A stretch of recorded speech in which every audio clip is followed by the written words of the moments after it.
Assalamu alaikum wa rahmatullahi wa barakatuh. Bismillahirrahmanirrahim. Alright, Allah SWT has given every single one of us a unique gift, a passion, a desire, a motivation to go chase something in life. And I'm here to tell you that you should go and chase it. Now, I'm not saying go quit your job and just pursue this passion head on, but I think at the very least, you should at least try that passion. That little feeling, the side of your head, the back of your head, temporal, subtle, wherever parietal lobe you have it, wherever that nagging noise is coming from, like, hey, maybe you should give this a shot. I'm here to tell you this is your sign to go get it. Passions, I'm gonna have more structure in this video. I'm gonna try at least. Welcome back to Unfiltered. I don't know if I said that yet, but welcome back to Unfiltered, where I give you my unfiltered thoughts about random things. So today's thing is passion. Passion is something unique to a lot of people, and it means different things to different people. Some people think that they should quit their job to pursue something. Some people think that this would be some low outlet. And passion, the beautiful thing is it's yours, right? That's the only key thing that you need to know. It's just for you. And I think when you're able to fully understand that and grasp that concept, that this doesn't have to be something that you commit your entire life to, and it can just be a small portion of you, that's when you try to, or you finally find true happiness with passion. So, as I mentioned, I think everyone's given a certain gift from Allah SWT, many gifts. We're given lots of blessings, but in terms of passion, some people are blessed with like great artistics, great poetry, great ability to make videos, ability to kind of work out and do these things. And when you're able to actually explore and give yourself time to explore these passions, you really understand that these can be really important for your overall intelligence, your ability to approach problems, your creativity, your connections, your ability to communicate with people. I think that it has lots of benefits. And I think a major piece or barrier a lot of people face when pursuing passions is time, right? I feel that everyone thinks, oh, I don't have time for this. I got busy. I have a 9 to 5. I have to do this. I got to take care of my kids. I got to work out. And I understand, but the thing is, everyone's got the same 24 hours. And I understand that everyone has different priorities and different factors, and I totally understand that. I respect that, but I think at the end of the day, we have to be really careful with how we audit our time, right? We obviously have to make sure that we make time for Islam. That's huge. That's the main priority you should be having, because at the end of the day, all this is temporary, right? Your passions, your work, your family, everything is temporary. But the main thing that's going to stay with you is your akhirah, right? So you want to make sure you make time with that. Also, you want to make sure that you're still providing for your family, making sure that you are pursuing an education, make sure you're working hard and taking care of the body and stuff like that. But at the end of the day, you also spend a lot of time on this, right? Your phone. You spend tons of time on this, and whether that be productive, unproductive, that's something you have to audit with yourself. But the point I'm trying to make is that you do have time if you audit your time properly. Because then there's very few of us that don't waste time on social media. If you're probably watching this video, which I greatly appreciate, you probably saw it on Instagram or TikTok, on YouTube, wherever you are. So at the end of the day, I really appreciate you guys watching this, but you also have to audit your time in terms of how you're spending your time, right? Are you just watching some random guy talk about passion, or are you actually pursuing your passions? That being said, let me tell you how pursuing your passions is actually going to help you in life. The first way it's going to help you is it's really going to help you escapism, if you will. When we think of, oh, I need a break, oh, I need kind of an escape from my daily life, this is a great way for you to actually pursue your passions, because a lot of times what people do is they pick up their phone and they just start scrolling mindlessly.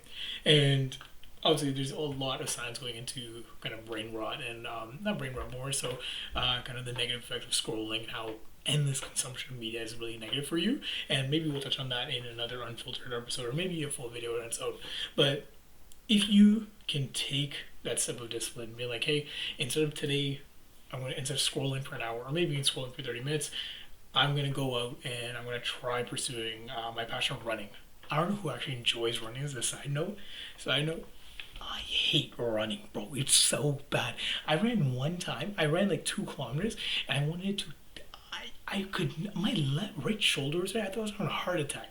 Anyways, but yeah, basically, whatever passion you have, you should pursue it. I think you should give yourself the opportunity, because in the day, everyone regrets regret. Everyone regrets regret. Regret is one of the most disgusting feelings we'll feel as human beings, because you don't know what you could have missed out on. Right? A logical practice I put into place is I try to do a quick pros and cons list whenever I try to see if I should do something. I just see what's the worst possible outcome of this. Like, oh, I just like don't get this, or I just like embarrass myself in front of these people I'll never see again. And then the pros could be, oh, I could advance my career. I don't know what it is. I can't think of an example. But whenever I'm like doubting if I should do something, obviously I make sure it's halal. And then after that, I go through that pros and cons list of like what's the absolute worst thing that's gonna happen, what's like the best thing that can happen. And usually that helps me get through the logical kind of errors of, sorry, not logical errors, the fear of embarrassment and all that. Yeah. And I think whenever you have something like a passion that's creative, let's say, I don't know, video production as an example, I feel like you begin to appreciate life differently. I think that it becomes a way for you to view life with a different lens, because when you aren't kind of pursuing a passion, you feel that everything's mundane. You think that everything's kind of following your routine. But for example, when I was really into making daily vlogs, I saw everything as an opportunity, not to just capture it, but more so saw the beauty in everything. And I feel that's something I want to do again, because I just, as I'm talking about it, I find that's really helpful. Not helpful, but I think it's beautiful. I'm running out of breath if you can't tell. Okay, this is what Unfiltered's all about, baby. Talking and making these videos so I can work on my communication and not just talk nonsense. Anyways, when I was making those videos, and when I first started making social media content, I spent 30 days of just making random vlogs every single day. And I still have my first one saved, right? I was still making content before that, but when I first like really locked in, it's me like going to school. I was like making this bed right here, making my bed and then all that stuff. And like, it gave me the opportunity to just like take in a moment and really pause before everything and be like, hey, where's the beauty in this scenario, right? Like, even if I'm making my bed, that's like a privilege I have, because a lot of people, they don't even have beds, and like that makes you really slow down and acknowledge like the blessings you have. Obviously different people have different passions, and not everyone's gonna want to make vlogs of them making their bed and tying their shoes and being embarrassed in the lecture. A little side tangent here. When I started that vlog, there's a scene of me like putting my water bottle in my backpack, and I'm like in a giant lecture hall all by myself, and I knew there's no classes coming, but bro, I was putting the thing in, and I heard the door like slightly open out. I threw it and like just jumped at my phone because I was like so embarrassed. I still do it. I think it's normal, and I'll make a video about that. But going back to the point, it gives you the opportunity to look at life differently, right? And different passions are going to allow you to look at life differently through different ways. For example, if you do, I don't know, like, what's another passion? Oh man, I don't even know passion. Fitness, I guess. Let's say fitness is a huge passion. By embarking on your fitness journey, you're able to experience life differently, right? Like if you do hikes, you're never gonna be able to see that stuff elsewhere, right? The whole point of climbing the mountain is to acknowledge the journey and like kind of experience that dread of you climbing and hiking through the mud and the sludge and the incline, just to finally see the summit, if you will. So different passions are going to make you feel alive through different ways. All right, and then in terms of approaching problems differently, it's kind of the same way. It's very similar to seeing the beauty in life, but it's going to give you an opportunity to really kind of approach things differently. How can you maybe use a passion for fitness to approach different problems differently? So, for example, I use a lot of analogies that are similar to working out. Even in my previous video where I talked about progressive overload and all these things and the intention in general, it gives you the opportunity to have like an anchoring point. There's something called heuristics, which are ways that we kind of think, and we use different schematas, if you will, to basically create a mental set. So having that is going to allow you to have more of a crystallized knowledge or some kind of anchor to actually compare different things to, and it won't be leading you to talk about random things on the internet like me. What is going on? I gotta wrap this up. Alright, what else have I got?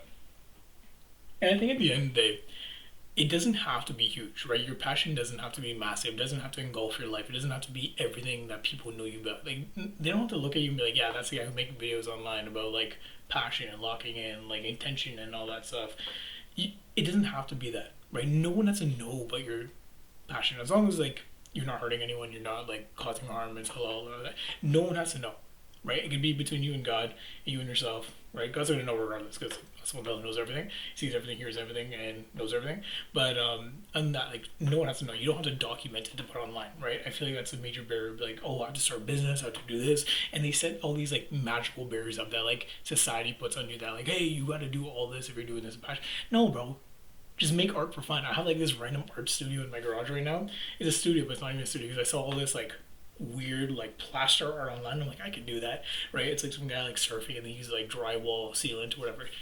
It's a whole thing. It's really bad, and I don't really share it with anyone, but I'm trying to work on that and trying to, get through it.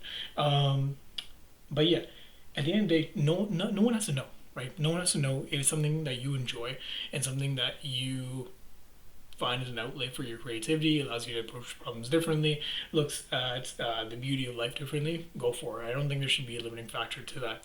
Other than that, I think the final point I'll lead to, your passion could be a way for you to get good deeds, right?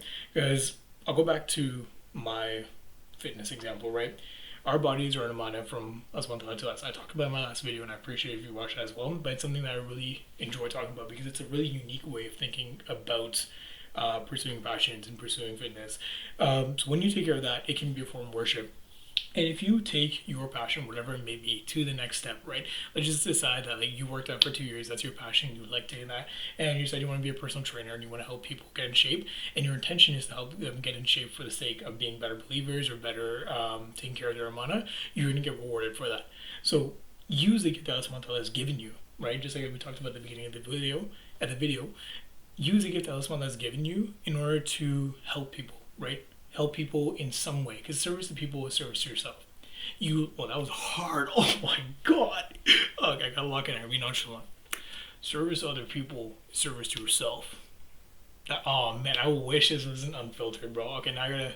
That's how I am, guys. Anyways, if you're able to serve people, you learn a lot more about the process itself. I feel like a lot of people learn by teaching. I do that a lot too. But same way, when you serve other people, you serve yourself because you learn so much more about the process. You learn more about the intricacies of being, I guess, a human being in society.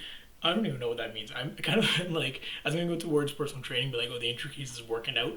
But this is where Unfiltered kind of crumbles down. It's past the 10-minute mark, and I don't know what I'm talking about anymore. But I know that service to other people means service to yourself. So make sure that your intentions are pure. Make sure that you are pursuing your passions, and don't limit yourself. Don't feel that you have to do something just because society makes you do it, right? No, if you don't even want to pursue your passions, don't do that. Who am I to tell you? I'm some random man on the internet.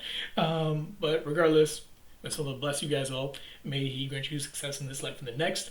And I will see you guys in the next episode of Unfiltered, if this one even gets posted.